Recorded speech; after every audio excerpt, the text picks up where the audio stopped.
The film starts with a flashback to when Branch was a baby. He performed with his brothers John Dory, Floyd Spruce and Clay in the boy band Brozone under the name BDB. The boys are about to get up and perform but Branch is nervous. Floyd, the brother that siya ang pinakamalapit na tinitiyak sa kanya na magiging maayos siya Bro1 pagkatapos ay umakyat upang gawin ang kanilang kanta at subukang makamit ang perpektong harmony ng pamilya na sapat na makapangyarihan upang makabasag ng mga brilyante. Ang pag-showboating ni John Dory ay nagdudulot sa kanila na hindi lamang guluhin ang kanta kundi maging gusot.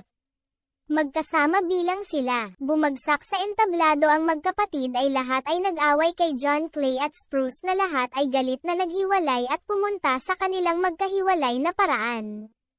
Umalis si Floyd sa Branch kasama ang kanilang lola at nangako na babalik siya para sa kanya. Sa kasalukuyang Branch ay nagtataglay ng galit sa kanyang mga kapatid dahil sa pag-abandona sa kanya. Nahuli siya ni Poppy. Nakikinig kay Bro1 na hindi namamalayan na siya ay dating bahagi ng grupo. Pagkatapos ay umalis sila upang sumali sa iba pang mga troll at si Bergens bilang King Graysel at Bridget ay ikakasal. Bago ang kasal ay maaaring magpatuloy. John Dory swoops in at nilapitan si Branch. Happy pagkatapos ay nalaman ang kasaysayan ng boy band ng Branch at ipinaalam ni John sa Branch na si Floyd ay may problema. Nakatanggap si John ng isang mensahe mula sa kanya na nagsasabing siya ay nakulong sa Mount Rages ng kapatid na babae na popstar na si Duo Velvet at pinapanatili siyang nakakulong sa isang brilyante bote ng pabango na nag-spray sa kanila ng kanyang troll essence para bigyan sila ng kakayahang kumanta dahil sila ay walang talento na mga hack.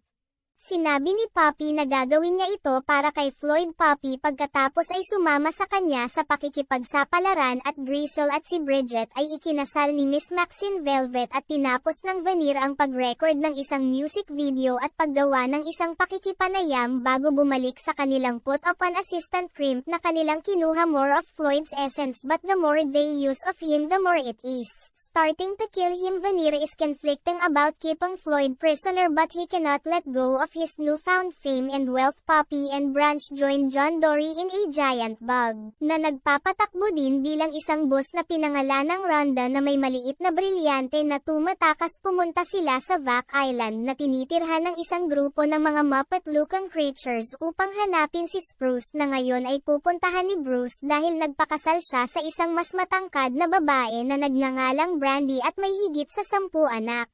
With her, Spruce is happy to see Branch again but not John Dory since he is the one most blamed for the band split. Spruce then joins his brothers in proved he was once in a boy band before joining the mission to save Floyd. Brandy supports his endeavors so kaya niyang alagaan ang mga bata, ngunit sinabi niyang kailangan niyang gawin ito ng mag-isa sa loob ng isang buwan. Kapag bumalik siya sa Crimp ay bumuo ng isang aparato na dapat ay gumawa ng mga smoothies at lumikha ng isang essence spray mula sa mga prutas, ngunit ginagamit ng Peles ang Floyd's Diamond Prison kasama ang makina upang madaling makuha his essence to Crimp's horror. The trolls then go through a weird trippy portal after Small presses a hustle button inside Rhonda taking them to a secret golf course where Clay is located at sinalubong sila ng isa pang pink troll na nagngangalang Viva na agresibo.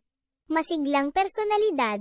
Mabilis na nabunyag na si Viva ang matagal nang nawala na kapatid ni Poppy dahil si King Pepe ay ang kanilang ama na si Poppy ay nasa sabik nang malaman na mayroon siyang kapatid, ngunit nang sabihin ng magkapatid kay Clay ang tungkol sa kanilang misyon ay magkahiwalay na nalaman ni na Poppy at Branch na nahiwalay si Viva sa kanyang pamilya noong si Poppy ay sanggol pa noong magkaaway ang mga troll at Bergen at sinalakay ng mga Bergen ang kanilang nayon nang subukang umalis ni Poppy at ng iba pa sa Viva na sinubukan silang pigilan dahil siya at ang iba pang troll sa kanyang lupain ay naniniwala pa rin na masama ang mga Bergen. Sinubukan ni Poppy na ipaliwanag na hindi na iyon ang kaso, ngunit hindi na sumama sa kanila ang Viva ay nagkunwaring patay na si Floyd upang kailanganin siyang bitawan ng Velvet at Vanir, ngunit habang sinusubukan niyang makatakas ay nahuli siya ni Floyd.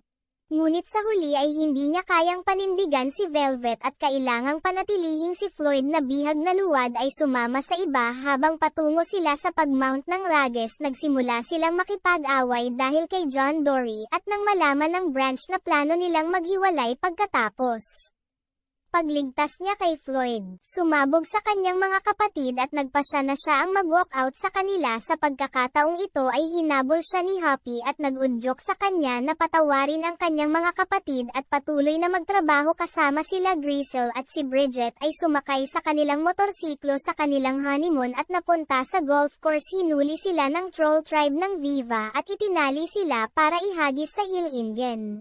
Nagpasya ang dalawa na gugulin ang kanilang huling sandali sa pagkukunwari upang makita ng mga troll na hindi sila masama. Pagsasabi ng totoo tungkol kay Bergen's Viva hanggang sa Grisel at Bridget at sumama sa kanila para tulungan si Poppy at ang kanyang mga kaibigan na ang mga troll ay makarating sa Mount Rages at subukang pumasok sa Velvet at Veneer dressing room para makuha si Floyd, ngunit nakuha ng mga kontrabida si John Dory Clay at Mag-Spruce at idagdag sila sa kanilang essence na pagnanakaw ng mga device. Umalis sila upang isagawa ang kanilang big show sa galit na dome habang ang Poppy, Branch at Tiny ay nakahanap ng kulot matapos siyang mailak ng Velvet at Veneer sa aparador na ginamit nila Rhonda upang harapin ang duo sa harap ng mga taong dumarating. Para sa The Show, telling everyone that they are frauds, Velvet and Veneer then lead the trolls on a chase across Mount Rages before Viva, Grisel and Bridget came to help. They managed to free John, Clay and Spruce, but Velvet tried to use whatever left of Floyd's essence to keep pagkanta ng The Brothers na sinamahan ni Poppy, Viva at ng kanilang mga kaibigan. Pagkatapos ay nagawang makamit ang perpektong pamilya harmony. To break the Diamond Prisons, Floyd seems to lose all of his essence and seems dead, but he is okay. Moments later, Veneer then becomes overwhelmed na may pagkakasala at ipinagtapat ang kanyang mga krimen at ang mga krimen ni Velvet sa buong crowd. Crimp ang nagpa-aresto sa kanila at ang magkapatid ay masayang nagsama-sama habang si Poppy at Branch sa wakas ay naghahalikan sa mga troll na bumalik sa kanilang kaharian kasama ang Viva na muling nakipagkita kay Pepe pagkatapos ng ilang taon na pagkakahiwalay. Pagkatapos ay ibinunyag ni Branch sa iba na hindi lang si Bro 1 ang nag-iisang boy band kung saan siya naging bahagi at naglabas ng 4 pang troll para sa isang Trolls in Sync reunion na humahantong sa isa pang malaking musical performance at dito nagtatapos ang pelikula. Maraming salamat po sa panonood.